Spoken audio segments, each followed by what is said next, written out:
다 함께 먼저 하나님 말씀 공독해 올려드리도록 하겠습니다. 창세기 4장 1절에서 16절 말씀입니다. 창세기 4장 1절에서 16절 말씀입니다. 제가 먼저 읽고 여러분이 읽고 이렇게 교독해서 공독해 올려드리도록 하겠습니다. 창세기 4장 1절에서 16절 말씀입니다. 교독해서 공독해 올려드리도록 하겠습니다. 아담이 그의 아내 하와와 동침하매 하와가 임신하여 가인을 낳고 이르되 내가 여호와로 말미암아 등남하였다 하니라.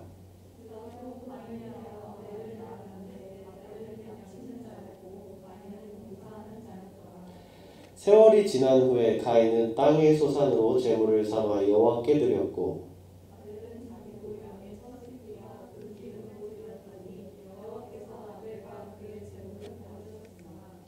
가인과 그의 제물은 받지 아니하신지라. 가인이 몹시 분하여 안색이 변하니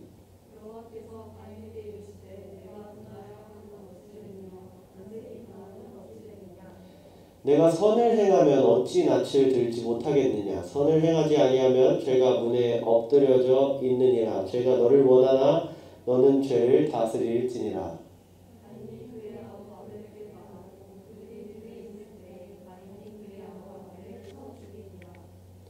여호와께서 가인에게 이르시되 내 아우 아벨이 어디 있느냐. 그가 이르되 내가 알지 못하나이다. 내가 내 아우를 지키는 자니까.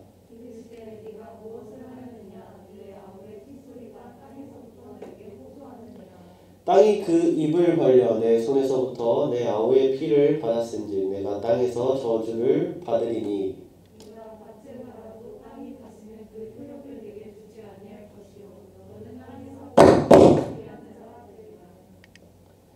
가인이 여호와께 아뢰되 내 죄벌이 지기가 너무 무거우니이다.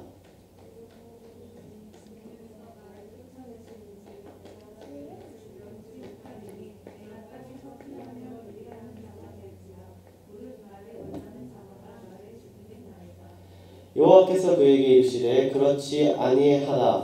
가인을 죽이는 자는 벌을 7배나 받으리라 하시고 가인에게 표를 주사 그를 만나는 모든 사람에게서 죽임을 면하게 하시니라.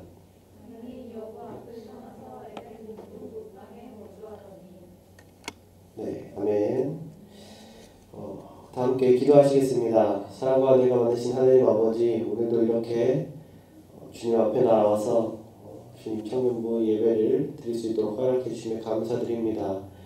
오늘 하나님이 받으시는 진정한 예배에 대해서 함께 나누기 원합니다. 오늘 주님께서 우리에게 각자 들려주시는 그 말씀을 잘 받아서 나의 것으로 소화하고 그 말씀을 가지고 또 주님 만나는 그날까지 살아가기 원합니다. 주님 말씀을 들을 수 있는 귀를 열어주시고 눈을 띄워주시고 또 그것을 받아들일 수 있도록 마음밭을 가꾸어 주시옵소서. 그래서 우리가 정말 더욱더 하나님 닮아가고 하나님 마음에 흡족한 자녀로 이 땅에서 천국의 삶을 준비하는 대전 성사침례교회 청년 목장 모든 인원이 될 수 있도록 주님 도와주시옵소서. 이 시간 주님께서 예배 가운데 역사하여 주시고 우리를 인도하여 주실 줄 믿사오며 사랑하신 예수님의 이름으로 기도드렸습니다. 아멘.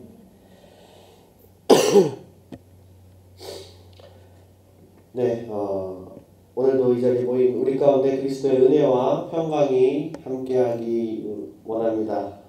좀 환절기를 맞아서 감기 걸렸어요. 그래서 여러분들도 감기를 조심하시고, 이제 날씨가 이렇게 돼서 감기 걸렸다기보다는 저희 집은 보통 이제 요원이가 어디서 병을 걸려오면 온 가족이 이렇게 퍼지는 그런 루트여서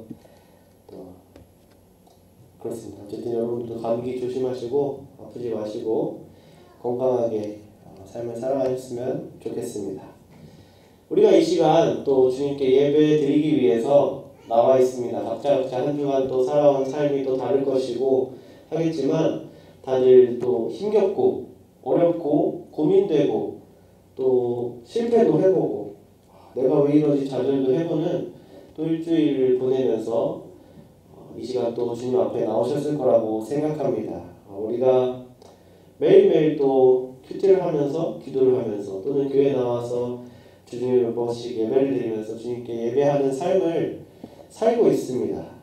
오늘 본문은 우리가 읽었다시피 가인과 아벨의 이야기입니다. 우리가 너무나도 잘 알고 있고 너무 어렸을 때부터 너무나도 많이 봐왔던 그런 이야기입니다. 오늘 우리는 이 이야기를 통해서 하나님이 과연 어떤 예배를 받으시기 원하는지, 하나님이 받으시는 예배가 어떤 예배인지 함께 살펴보기 원합니다. 이 본문을 항상 묵상하고 연구하고 설교를 준비하면서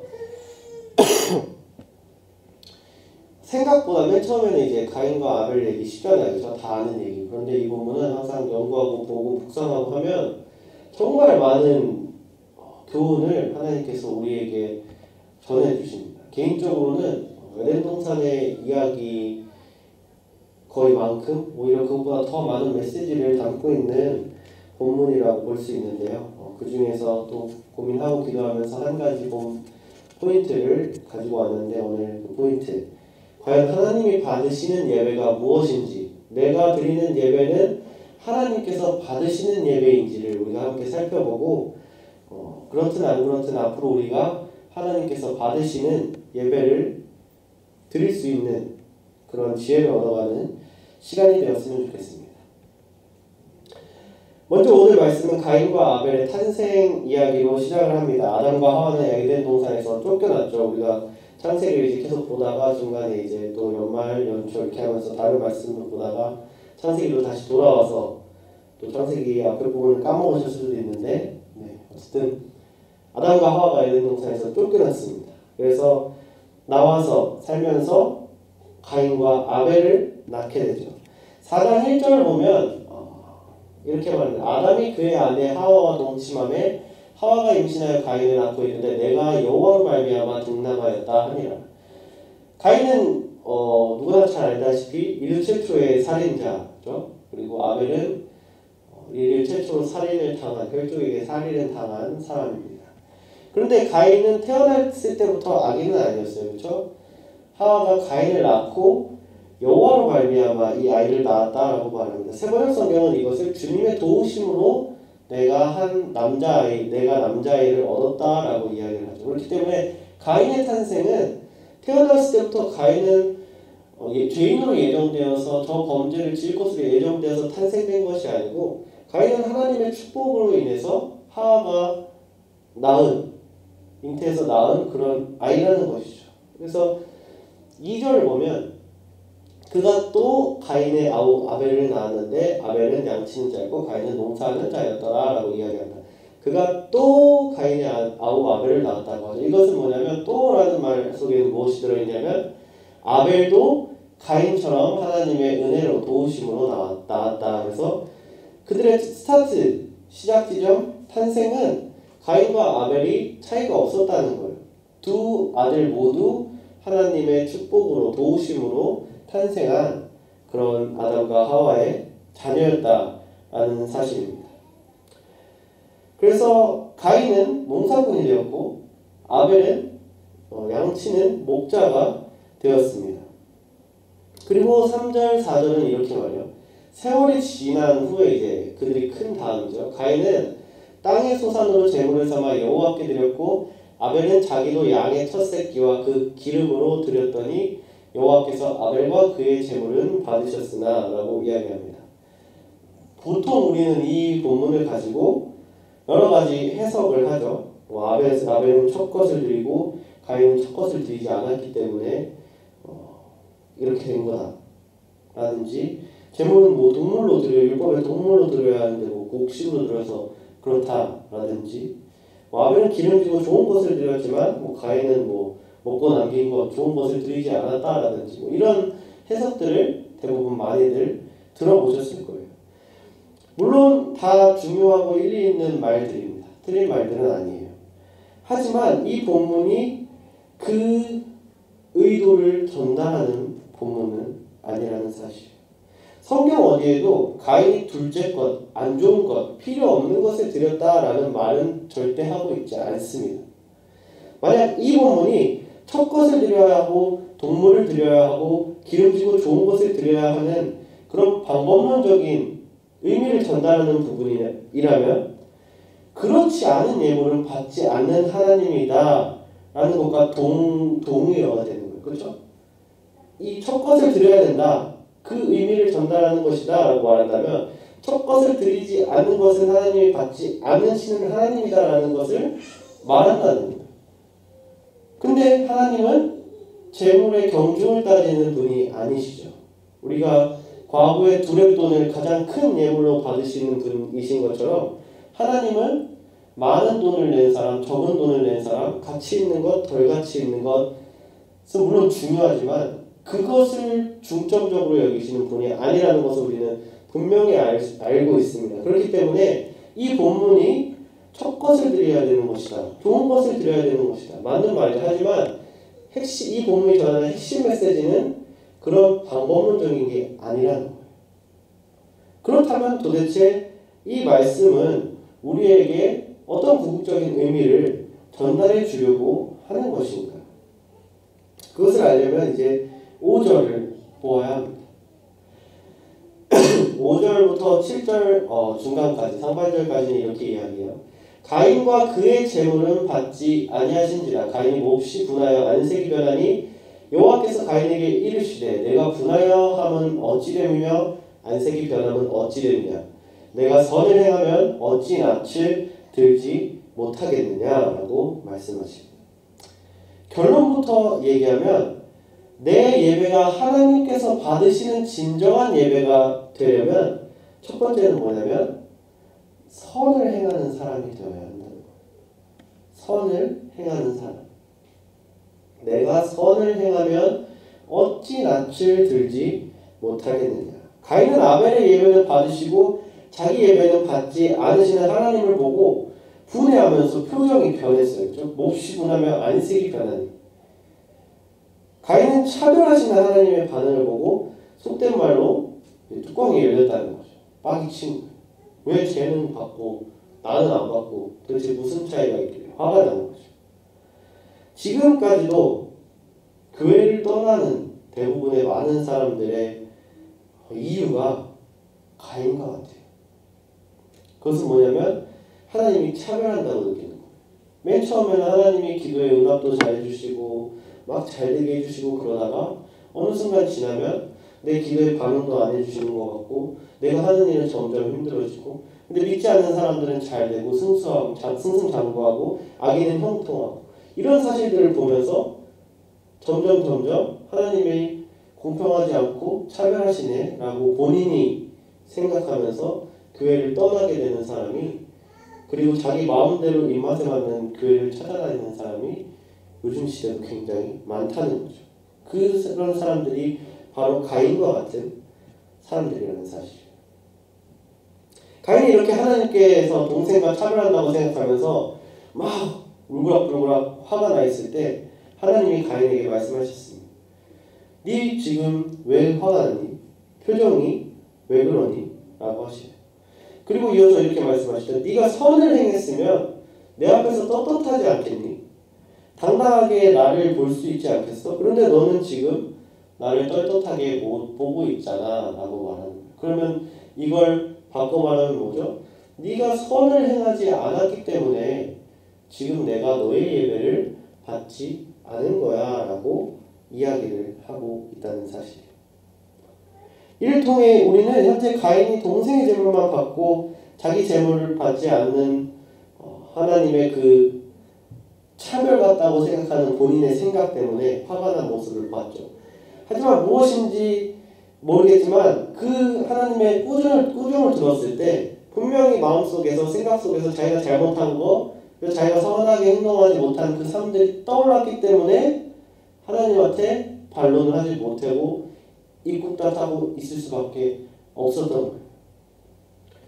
성경은 분명하게 말합니다. 하나님께서 가인과 가인의 재물을 받지 않으셨다고. 물론 재물이 어떠한 것인가는 물론 중요한 것입니다. 첫 재물, 11조, 여러 가지 화목제 그런 재물이 어떠한 재물인가, 정결한 재물 이런 건 굉장히 중요한 가치와 의미가 있어요. 그런데 오늘 본문의 메인 메시지는 그게 아니고 그 제물을 받지 않으신 이유는 가인을 받을 수 없었기 때문이에요. 5절은 분명하게 이야기하죠. 가인과 그의 제물을 받지 않았다고요. 4절을 보면 아벨과 그의 제물은 받았어요. 그런데 가인과 그의 제물은 받지 않았어요. 거꾸로 올라가면 가인의 제물을 받지 않은 것은 가인을 받을 만한 사람이 아니기 때문에 아벨의 제물을 받은 것은 아벨이 받을 만한 사람이기 때문이라는 것. 그리고 그 둘의 차이는 무엇이냐? 그것은 바로 선을 행하는 사람인가 선을 행하지 않는 사람인가의 차이라는 거예요. 네가 선을 행했으면 어찌 내 앞에서 당당하지 못하겠냐?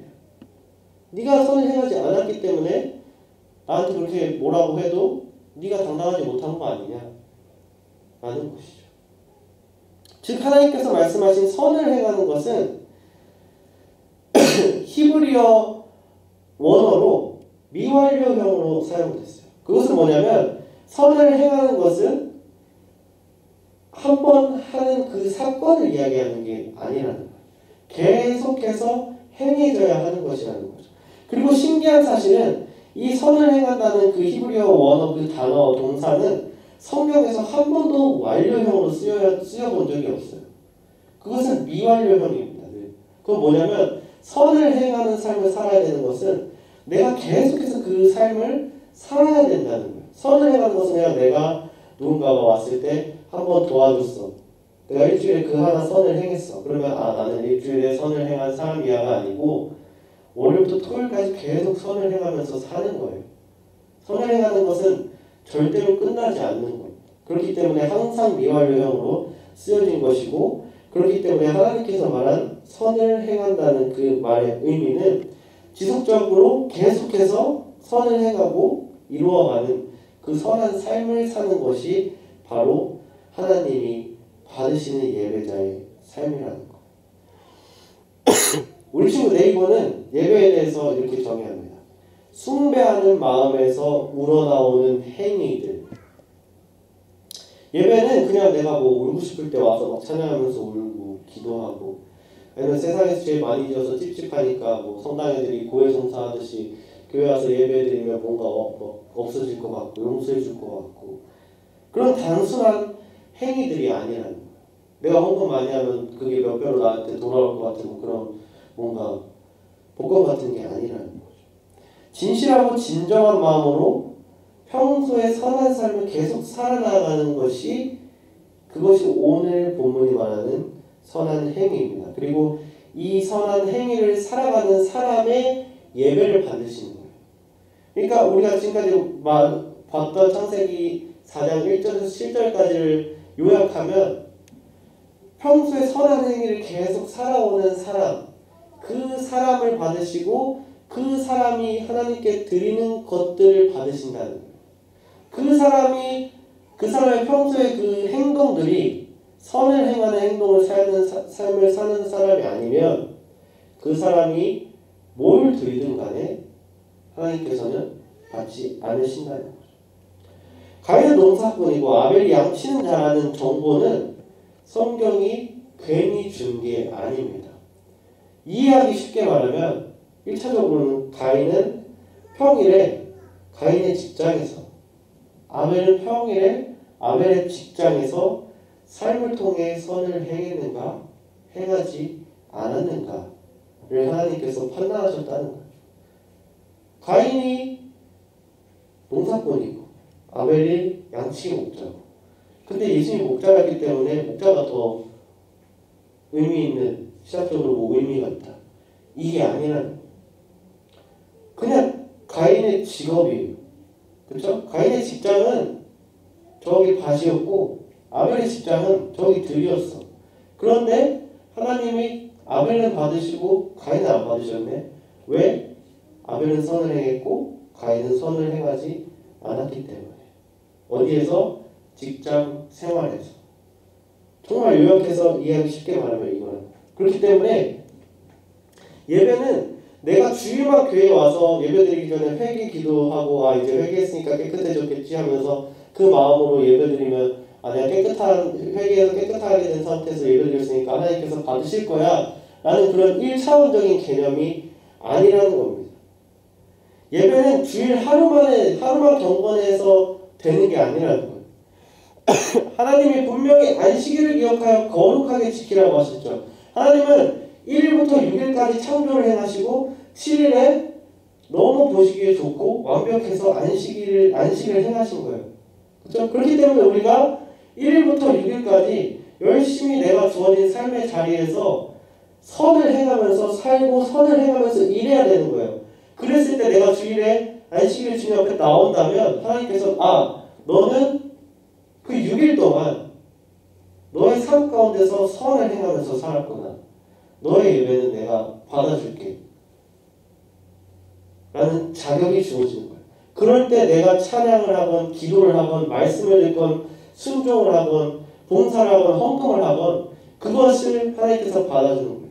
그런데 주일날 와서 일은 엄청 많이 해요. 찬양도 하고 기도도 하고 찬양팀도 하고 목교사도 하고 엄청 많이 하는데 나의 그 6일 이전의 6일의 삶이 선을 행하는 삶이 아니었다면 나의 예배는 하나님께서 안 받으시는 거예요. 나는 예배를 드릴 자격이 없는 거죠.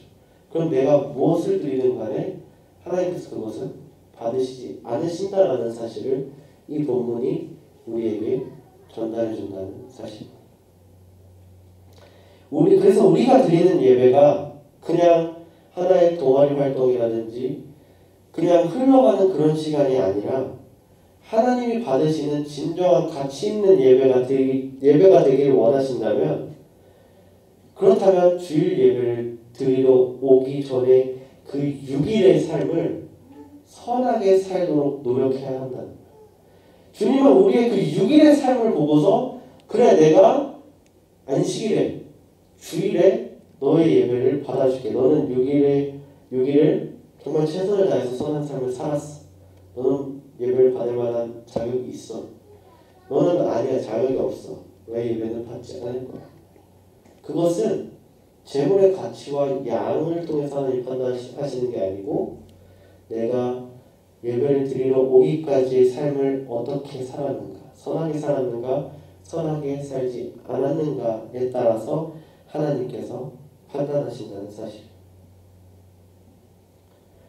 지금까지 내 예배가 하나님이 받으신 예배가 되려면 평소의 삶을 선을 행하는 삶을 살아야 한다는 사실을 우리가 살펴봤어요.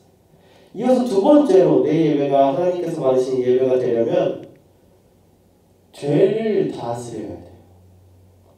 7절을 보면 이렇게 말합니다. 내가 선을 행하면 어찌 낯을 들지 못하겠느냐. 선을 행하지 아니하면 죄가 문에 엎드려져 있느니라. 죄가 너를 원하나 너는 죄를 다스릴지니라. 죄가 문에 엎드려져 있다는 히브리어 그 단어의 의미는 맹수가 먹이를 잡기 위해서 이렇게 웅크려서 숨어 있다는 그것을 표현할 때 쓰는 단어예요. 그렇죠? 사자가 우리 동물야구 보면 이제 막 갈대막 숲에 안 보이게 이렇게 숨어가지고 다가가다가 이제 잡을만하다 싶으면 탁 뛰어가서 잡죠. 그 단어입니다. 죄가 문에 엎드려 있느니라. 이렇게 그냥 팍 자는 것처럼 엎드려 있는 게 아니고 호시탐탐 기회를 노리면서 웅크리고 있는 거예요. 그러다가 우리가 자칫 잘못해서 선을 행하지 않는 삶을 살면 죄는 그 찰나를 놓치지 않고 우리에게 뛰어들어서 우리의 목덜미를 문다는 거죠. 죄는 우리의 목을 물기 위해서 항상 호시탐탐 기회를 노리는 거예요. 그러니까 너는 잡아먹히지 않도록 죄를 다스려라 라는 거예요. 하나님은 전지전능하시죠. 하나님이 보기에도 지금 가인이 뭔가 잘못되어 있고 저기서 뭔가 사고를 칠 듯 싶은 거예요. 그러니까 가인에게 직접적으로 얘기하죠. 너 지금 죄를 다스려야 돼. 너는 지금 죄를 다스리지 못하고 있어. 돈을 삭히고 너는 지금 죄를 다스려야 돼. 그러다 큰일 날지도 몰라 라고 하나님께서 경고이자 조언을 해주시는 거예요. 그렇다면 그렇다면 우리는 죄를 이제 다스려야 된다는 거 알았어요. 그럼 죄를 다스리는 거 뭔가? 죄를 우리가 어떻게 다스려야 하는가? 라는 거죠. 죄를 다스리기 위해서는 먼저 죄를 인정할 줄 아는 사람이 돼야 돼요. 우리가 죄를 지었을 때 지금 잘못했습니다. 용서해 주세요라고 이제 회개 기도를 하죠. 그것도 물론 늘 해야 돼요. 하지만 오늘 본문의 흐름에서 보면 1차적으로 삶의 자리에서 죄를 인정할 줄 아는 사람이 되어야 한다는 거죠. 내가 주어진 내 유길에 직장이든 집이든 아니면 뭐 지인을 만나는 곳이든 그 어느 때든지 내 삶의 자리에서 죄를 인정할 줄 아는 사람이 되어야 한다는 거예요. 우리가 뭐 직장이라든지 아르바이트라든지 뭐 학교에서 뭐 누군가 함께 일을 할 때라든지 같이 이렇게 하다 보면 의사소통이 안 된다는 여러 가지 이유로 실수를 할 때가 있죠. 그러면 우리는 누군가 내가 일을 시켰는데 실수했어요. 그러면 제가 뭘 놓쳤네요. 실수했네요. 잘못했습니다. 죄송합니다. 라고 딱 깔끔하게 말하면 뭐 끝나고 그냥 대처하면 되는데 꼭 그게 어떻게 된 거냐면요. 라고 시작해가지고 구구절절절절절 핑계를 대고 그쵸?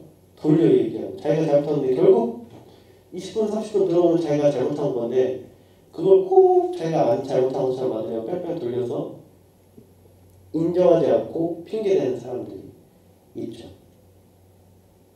그런 사람들 보면 은혜가 안 됩니다. 같이 안 일하고 싶고 다른 데로 갔으면 좋겠고. 그런데 우리도 죄의 부분에서 그런 게 있다는 거예요. 내가 어떤 죄를 지었을 때 내가 선한 삶을 하나님이 나한테 기대하는 선한 삶을 살지 않았을 때 살지 않아놓고 하나님께 어쩔 수 없었잖아요. 하나님도 잘 아시죠? 이해하시죠? 죄송해요. 그런데 어쩔 수 없네요.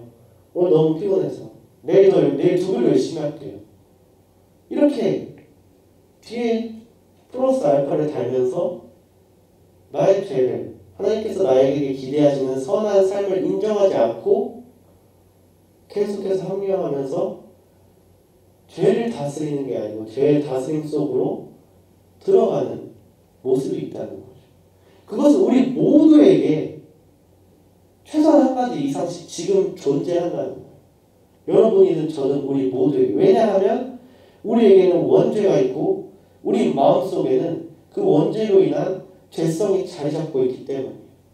하나님이 아닌 내가 주인이 되고자 하는 그 죄성이 하나님이 나한테 원하는 걸 거부하도록 하고자 하는 죄의 본능이 우리 안에 자리 잡고 있는 거예요. 우리는 그 죄의 본능과 주님 만날 때까지 싸워야 하는 의무를 지닌 천국의 시민권자들이죠. 그렇기 때문에 아닙니다. 저는 실수하면 늘 당당하게 잘못했다고 얘기하고 잘 수정하고자 하는 그런 쿨한 사람이에요. 라고 말한다면 그런 사람은 자기 안에 있는 진짜 자기가 핑계대고 인정하지 않는 부분이 있는 걸 인정하지 않는 거예요. 모든 사람은 죄인이기 때문에 그리고 우리가 의롭다라고 용서를 받았어도 아직 죄성이 우리 육신 가운데 남아있기 때문에 그렇게 인정하지 않는 부분, 핑계대는 부분이 있습니다. 저도 많이 있다는 거예요. 그걸 인정하지 않는다면 그게 바로 죄를 인식하지 못하고 죄의 다스림 속에서 눈이 멀어 있다는 거죠. 이렇듯 모든 사람은 변명하고 핑계대는 성향을 본능적으로 지니고 있습니다. 그렇기 때문에 죄를 다스리려면 죄를 인정하는 것부터 시작해야 돼요. 나한테 그 죄가 있고 그 잘못이 있다는 걸 인정하는 데서 시작해야 돼요. 우리가 그걸 인정하고 인지해야지 고칠 수 있는 거예요. 나한테 그게 있는데 없어라고 그냥 눈 감고 있는 거 조금 느낌적으로 아는데 그냥 덮어버리고 없어라고 산다면 그것은 죄의 다스림 속에 있는 거예요. 우리가 선한 삶을 죄를 다스리는 선한 삶을 사는 그리스도인이 되려면 먼저 인정하는 것에서 시작해야 한다는 사실. 그렇다면 죄를 인정했어요. 그래, 하나님께서 나에게 보여주신 그 죄를 인정했어요. 그 다음에는 어떻게 해야 할까요? 당연히 회개를 하고 하나님께 다시 나아가야겠죠.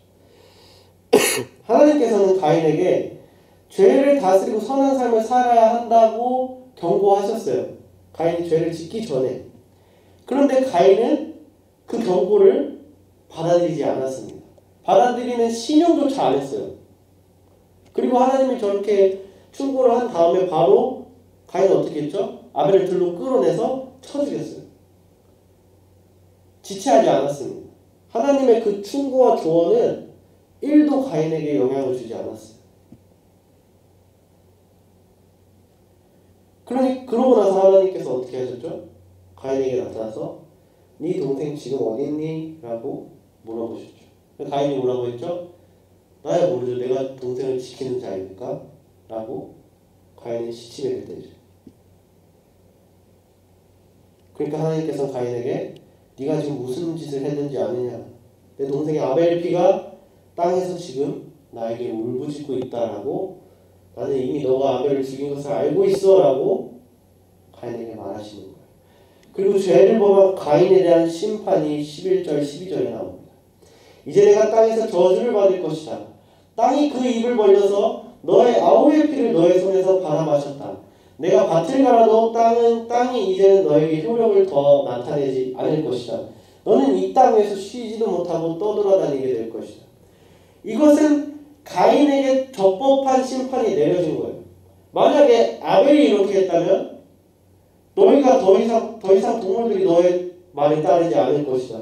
너가 키우는 동물들은 다 잡아먹힐 것이고 너는 이제부터 그 어떤 동물들도 키울 수 없을 것이다 라고 했을지도 모르죠. 가인이 농사꾼이었기 때문에 가인이 받은 저주는 땅에 대한 저주인 거예요. 그것은 당연한 겁니다.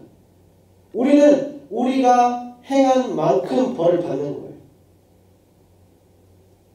성경이 얘기하듯이 아버지의 죄를 내가 대신 받거나 나의 죄를 아버지가 대신 받지 않는다는 거예요. 가인은 농사꾼이었기 때문에 땅의 저주를 받은 거예요. 더 이상 농사를 지을 수 없고 유목 생활을 할 수밖에 없는 상황이 된 거죠. 이 말을 들은 가인은 절망에 가득 차서 주님께 이야기합니다. 13, 14절에 가인이 주님께 말씀드렸다. 이 영분은 제가 짊어지기 너무 무겁습니다. 오늘 이 땅에서 저를 쫓아내시니 하나님을 뵙지도 못하고 이 땅 위에서 쉬지도 못하고 떠돌아다니게 될 것입니다. 그렇게 되면 저를 만나는 사람마다 저를 죽이려고 할 것입니다. 이 가인의 말에 15절에서 하나님이 이렇게 말씀하시죠. 그렇지 않다. 가인을 죽이는 자는 7갑절로 벌을 받을 것이다. 주님께서는 가인에게 표를 찍어 주셔서 어느 누가 그를 만나더라도 그를 죽이지 못하게 하셨다. 여러분 사실 가인이 뭘 바쳤고 예배가 어떻게 됐고 아벨이 어떻게 됐고 중요하지만 정말 23, 14, 15절이 정말 중요한 의미를 가지고 있어요. 가인 심판을 받았어요.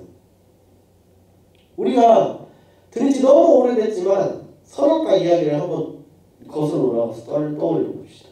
그때 예배 때 들었던 말씀.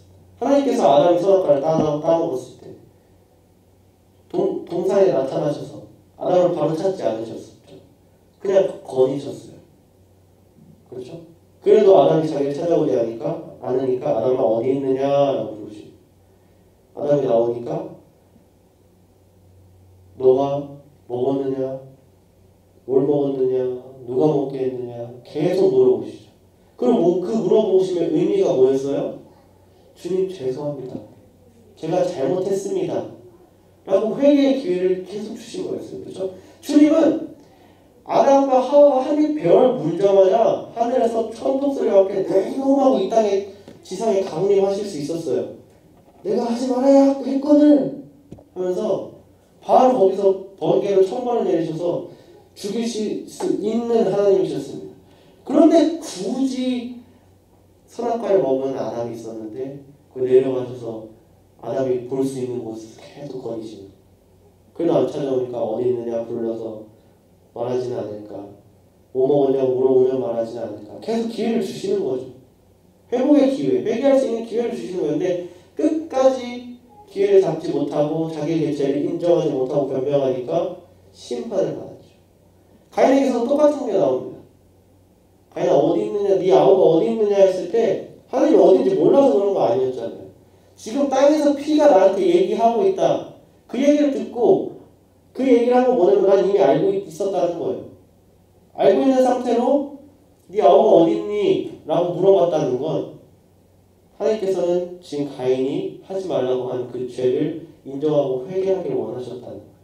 그런데 가인은 자기 아버랑 똑같이 그렇지 않았고 심판을 받았죠.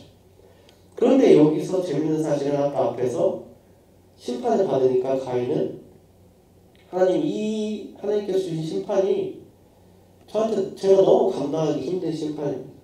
저는 농사에서 먹고 사는 사람인데 땅의 저주를 받으면 저는 더 이상 어떻게 살아가야 될지 앞날도 보이지 않고 사람들은 저를 죽일 것이고 저는 더 이상 살 희망도 없고 가망도 없습니다. 제자 훈련하시는 분들은 아시겠지만 이게 뭐죠? 긍휼을 구하는 거예요. 하나님 제가 물론 벌받아야 마땅하지만 이 벌은 정말 인간인 저로서 삶의 의지를 가질 수 없게 만드는 벌입니다. 너무 가혹합니다. 힘듭니다. 하는 거예요. 그 말을 듣자마자 하나님은 그렇지 않다 라고 이야기하시죠. 성경이 말해요. 그렇지 않다. 너를 죽이는 자는 내가 벌할 것이고 내가 너와 함께 한다는 것을 어떠한 증표를 너에게 줄 것이다. 그것을 보여주면 너는 내가 함께하는 사람이라는 것을 사람들이 알고 너를 건드릴 수 없을 것이야 하는 거예요. 죄를 인정하고 회개하는 것. 그렇죠? 내가 이미 심판을 받았더라도 회개를 했을 때 하나님은 그 회개에 즉각적으로 반응하신다는 것을 가인의 이 이야기를 통해서 우리에게 보여주는 거예요. 아담의 이야기는 회개를 계속 하라고 했는데 회개하지 않으면 결국 심판을 받을 거야 라는 게 핵심 메시지였다면 지금 이 가인의 이야기는 그렇게 해서 너가 아담처럼 그렇게 심판을 받았을지라도 하나님께 돌아오면 하나님은 즉각적으로 너를 위해서 계속해서 약속을 이행하시는 하나님이야. 하나님 널 계속 기다리고 있어. 네가 심판을 받았더라도 돌아오기를 기다리고 있어 라는 메시지를 우리에게 전해주고 있다는 거예요.